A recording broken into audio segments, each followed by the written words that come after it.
Today we're going to install our water pipe, our electric line. We're going to put in this yard hydrant made easy. All of this setting up to be able to fill our pond from our house well. We'll tell you all about it. Let's get started.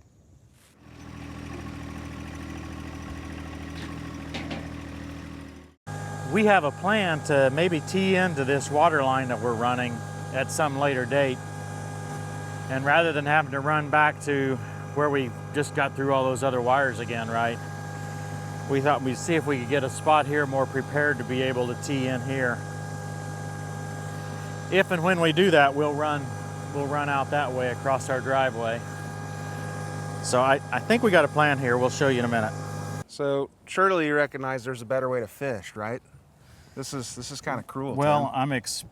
Yeah. I mean, the stick of dynamite goes a lot farther. I'm expecting big fish though, so you need a big heavy line. I suppose. Well, you're putting electrical to it, right? You're just gonna shock it. Yeah, all of All them the fish die will come at up. once. Something will die. Yeah. Maybe you and me. We don't have any too much wire, do we? No, we don't have very much to spare, but That's what at the price I had to pay. it's about what you wanted. Here's the plan, Dave. I've two separate trenches here. I intend to dig a hole all here. Well, three separate trenches, right? Yeah. I intend to dig a hole here, and we'll bring the incoming water in here into this hole. We'll put a hydrant here. Yep. With the yard hydrant made easy, and then we will run the electric and try to separate them just a little bit. I don't know how much. In fact, today we may not separate them too much. Right. That trench over there is for the air lines for the aerator. Okay. We'll go over there. This trench here is for an outgoing line into the pond. And so we'll have it come up, we'll catch the hydrant, Right. hook it right on there, and then that's how we'll feed the pond. Perfect. You know, the worst part to me is we went to all this work to put just a little layer of topsoil on, got the grass growing. And now we're out here messing with it. Yeah, welcome to my world. Hey, wait, that's the same hat from yesterday, right? No. No? It's a old used hat. Oh. So a new- You're not going a to new- waste a new hat on A me new old anymore. hat. No. Okay. No new hats for you. Even though we need to bury our water line 3 feet deep here because of freeze, this particular hole's got to be about 5 foot deep. Yep, you're probably intrigued. You stay tuned, we'll show you why. This is what Tim can see. Sometimes I have a really good view, and sometimes I don't. Right now I'm just enjoying seeing this black topsoil as a kind of a middle layer. And I just got hit in the head with a rock What? because it jerks. Oh, I didn't realize where my head was. so you're blaming the ROPS. The rock. You're blaming the ROPS, Yeah. not your head. No.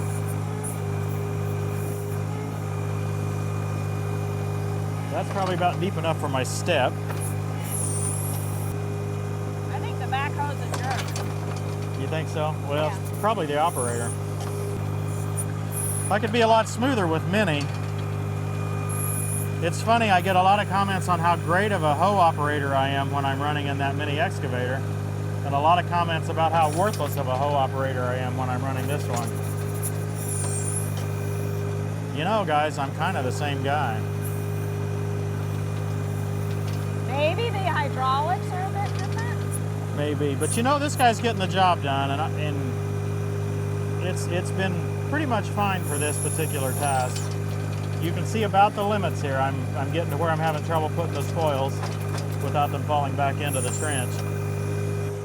Are we 5 foot deep there? We're not, are we? No, because I'm only 5'9", so. What are you, about 6'3"? No, I'm 6 foot. But she says I'm 5'10". It's good, because that's all the deeper I can dig.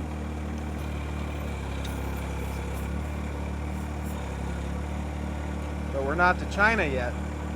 Nope, no little Chinaman in there yet. Don't get the wrong idea. When I say it's as deep as I can dig, it's as deep as I can dig without bringing the hole closer to me and making a bigger hole. I just didn't want to make it any bigger diameter than I had to. So now we need to put,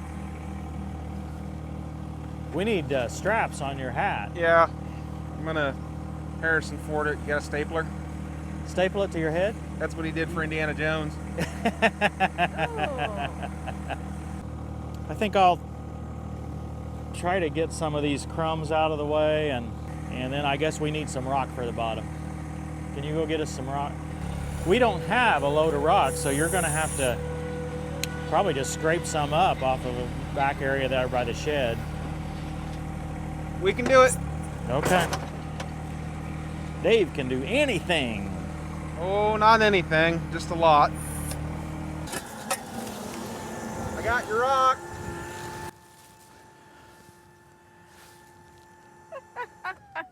Why did you? It had a bucket on it. It was right there. Made it easy. The tiny bucket. It is Okay. a tiny bucket, but we only needed a little bit of rock. Well, bring it in here if it don't die on the way. Well, slowly, like there's any other speed, dump that in here. Since you brought it out here, I guess it's probably a good time for us to give you a little update. Yeah, obviously we still have this select track.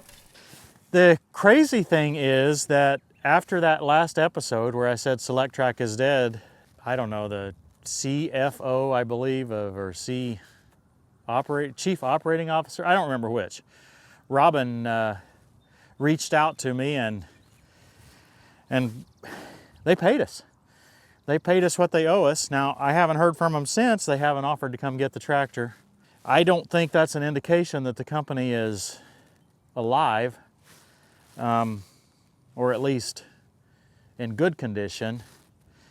What I have determined since the last video, talking to several employees, reading several things that are first-hand reports online, the company stole 401k contributions from the employees. And what I mean the contributions, I'm not talking about add-ons, you know, the company contribution. I'm talking about the employee portion, right? So you choose to put 6% of your salary away, and then they may match it with some percentage. I'm talking about the 6% that came out of your salary. They Stole it. They stole it. Then after that, they did that for a year or something. I'm not certain on the whole length of time. I've heard different amounts, and it probably depended on the employee, right? How long it happened. And then my understanding is they didn't get paid at all for the last several months of their work. I don't know why they chose to pay me. They paid me with no strings attached, and you know, I'm in one sense happy about that, but in another sense, I would have just as soon them paid the employees what they stole from them. It should be a criminal matter, I believe, from what we've read, but I don't know that. You know, I'm no lawyer. I you know, that's just what it is. Happy to have them come get the tractor if they want it. I don't know what to do with it. I don't think I can sell it. I just want it gone. I do not want to promote a tractor from a company that has no character. You know, I don't think that should get me in any liability trouble because, well, stealing from your employees, allegedly stealing from your employees would be a serious character issue in my book. But Dave seems to like it. I'm growing less and less fond every time I use it. The bucket's extremely tiny. Yeah. Well, Christy said she can fit in this trench, so. She's going to be the walker downer. Well, I think that you've got a good point. We're going to have to come up with a way to hold it down without it being a shovel, right? We can't have a Right. sharp point Let me being see the... if I can get my feet. No, in it's 3 foot down there. Your legs aren't long enough. Oh, yeah, it will. You can fit all the way down there? Yes. Did you volunteer? Sure. I'm assuming there's no reason I can't just roll this down the trench, right? I don't think so. I don't think there's any problem. The only thing is you may not want to get too far ahead, but the approach is working well, I hate to admit, for everybody but one of us, and that's pretty much the story of TWT projects. This is working pretty good, Christy. I think maybe we should hire you out. If anybody questions how deep the trench is, we'll know. Are you pushing it down an inch or so even?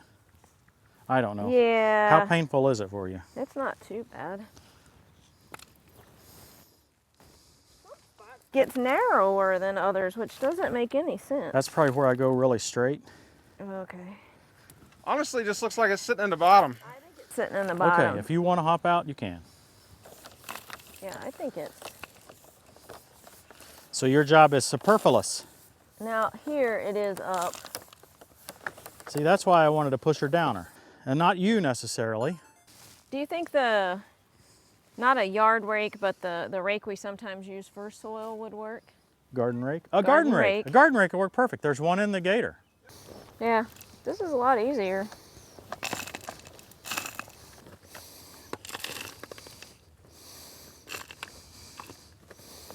Dave, this is called the Yard Hydrant Made Easy.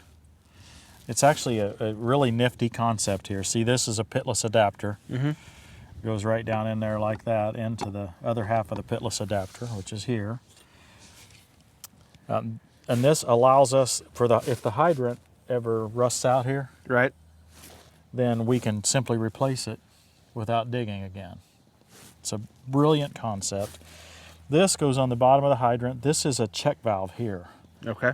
right? Because apparently, at least in some situations, you have to have a check valve to keep dirty water from going back into your system. Right. And that seemed like a good idea for us since we're connecting directly to where our water comes into the house. That is a good idea. So this is already taped up here. We can put it right on here. This is the bottom of our hydrant. So the net result is the weep hole is up here.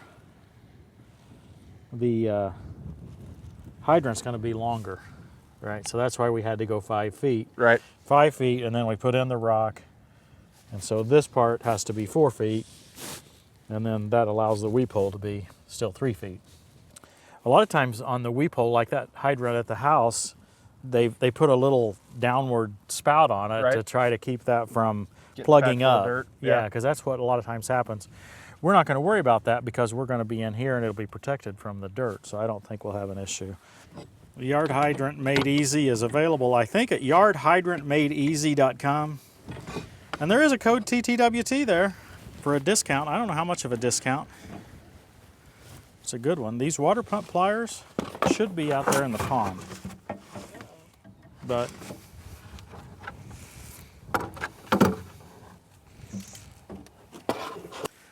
I'm just trying to just see whether we need to cut it or not, right? Let's see, I'll just run along the outside here. Shoot, that's going to be fine, isn't it? Yeah. Okay, that's a 5-foot piece of PVC. I don't even think we need to cut it. I'll put some tape on before we get this finalized, but I'll at least show you the vision. So I've got this right here, see? Right. See how that's plumbed? Yep. And we'll just go right into that pipe, and we want this to be long enough that I can run it right to the hydrant. Why not just a garden hose into the pond? I don't have to worry about it. I don't have to worry about mowing over it, taking it up, freezing, I don't think. You gonna be able to see that to get it lined in there? Yeah, it'd be a lot easier if we didn't have to hold it.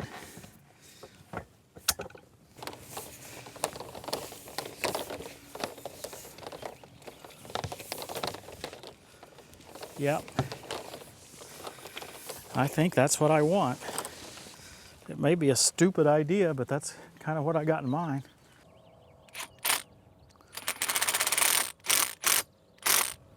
And I certainly could have buried a water hose, right? But that would have probably crushed. Probably. I put a lot of thought into this and probably not enough thought yet, or maybe I'm just not willing to invest the right amount of money yet.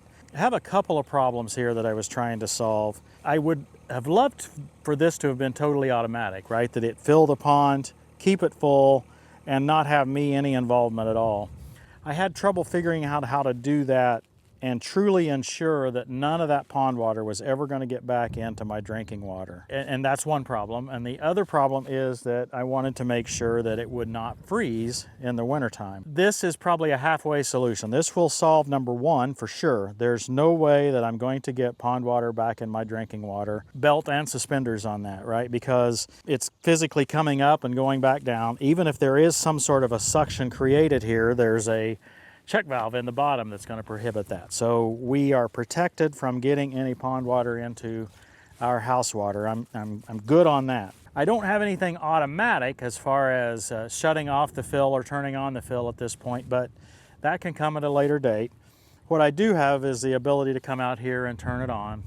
And if I want to hook up a regular hose, I can unhook this, hook up a regular hose, do whatever I want within this area. So that's what we got going here. And then the yard hydrant made easy, of course, that allows me to replace this hydrant with another hydrant, let's say if it goes bad, but I've got another value in that, and that is if I didn't want to use a standard hydrant, I can put that pitless adapter on something else. You know, I can cut that PVC pipe if we need to. So if we wanted to do something underground and still use the check valve and the pitless adapter, there's no reason why we couldn't do that. So I feel like this leaves us a lot of flexibility going forward. This pipe is just going to go into the pond for now. In most situations, I don't see a freezing problem with this pipe.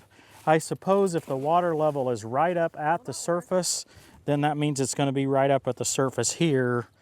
That might be an issue, but we'll see how it goes. And that's not critical, right? I mean, if it turns out that this pipe splits and we have to replace this or abandon usage of it, big deal, we'll come up with another plan at that point. So that doesn't really scare me.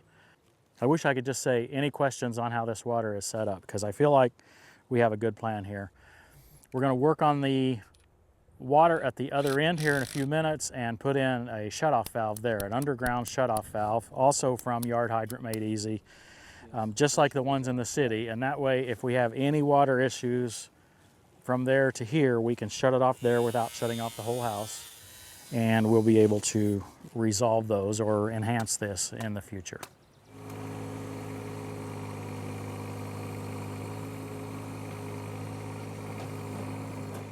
What we got there, Tim? Is that kitty litter? It is kitty litter. This is some bentonite from the samples. You know, they gave me this test kit, and so they gave me several bags of samples. Well, that's all I have left. Who's they?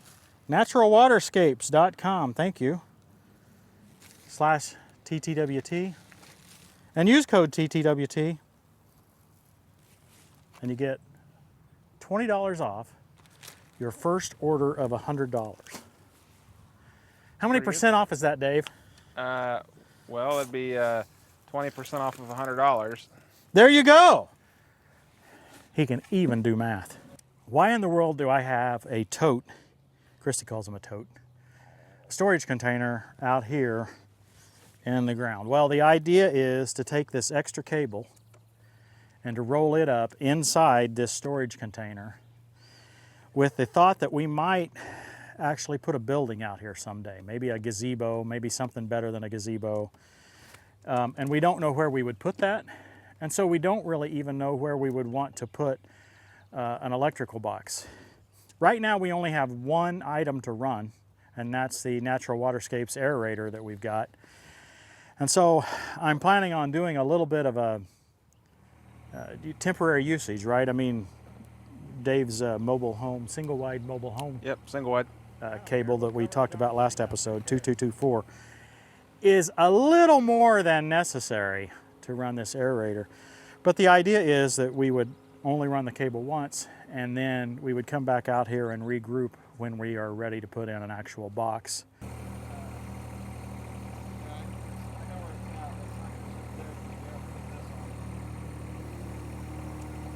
Well, we had a plan here, and I think it's going to fall apart. I think it already fell apart. Well, tell us the plan, Dave, and then. So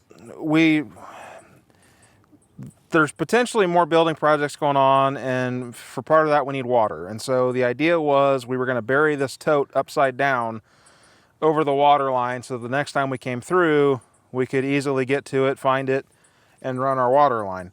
Unfortunately, the tote is caving in on the sides, so it's not going to leave us a nice cavity.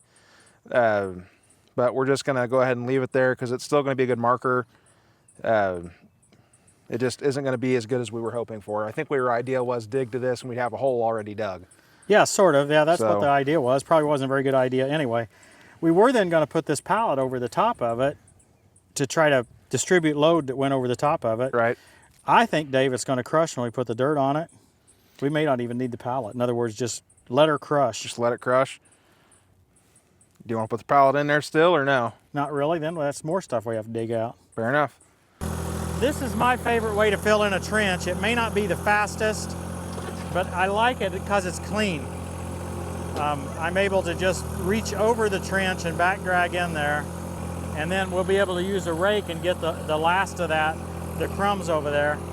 And this is one of the reasons I really like a trencher. The trencher really crumbs up the material into very small clods, and that allows it to go back into the trench pretty nicely. It really goes in there.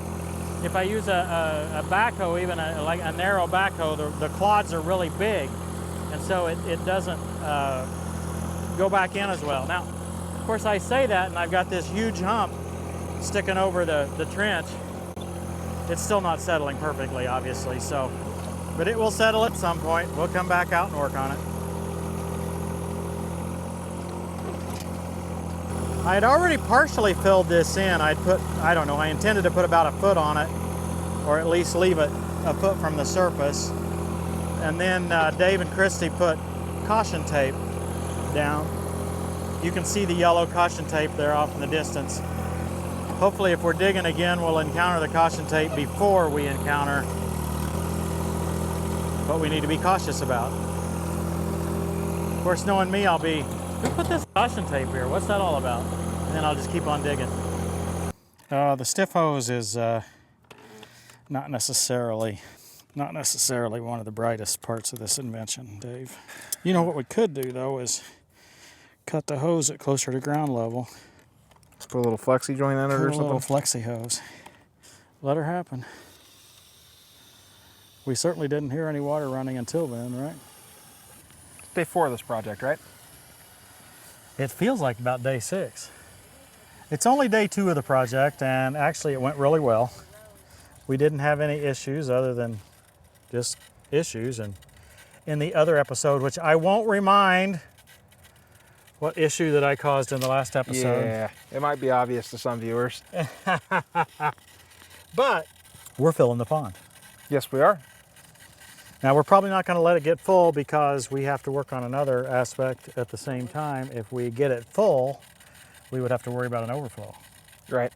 We'll let it fill here a little bit. It's not perfect over here. The pipe that's in the water is pointed kind of at the ground, and it's causing mud to build up there. I'd like to get that pointed upward a little bit more. Our concrete block didn't quite do what we wanted it to do. No, we need a little adjustment there. But we've got the electric here ready. It's not hooked up on either end, but it's out here. Next up is going to be the aerator. We'll figure out how to get that in, but yard hydrant made easy. This thing is great. It's the flexible part that I think I'm going to want for this one, right? I mean, I wouldn't even have to stick with a hydrant. Right. And that's what's got me excited. For most people, the plan is to not have to dig this up when they need to replace the hydrant, right? You can pull it right out of that fitless adapter and go. I know I'll get comments about freezing. People will say, well, what about freezing? No, it just doesn't freeze. Partly, I think, because this cap keeps the air out, but partly because it is 3 foot under the ground. Yeah. Yeah, so even though there's a hollow tube all the way down there, they've not had any issue with them freezing, and we've put in several for friends and neighbors. No problem so far. Very happy with that. Yardhydrantmadeeasy.com. Use code TTWT. Dave, thank you. Absolutely. You've got this looking fabulous. That's enough for this week. It's been a good day. Thanks for watching, everybody. We'll see you next time on Tractor Time with Tim. Blessed is the one who perseveres under trial, because having stood the test, that person will receive the crown of life that the Lord has promised to those who love him. And Hatless Dave. Yep, for today. I got a spare one somewhere. We're going to need it. Yeah. What did Cecilia say? Oh, she's ready to go to the hat store.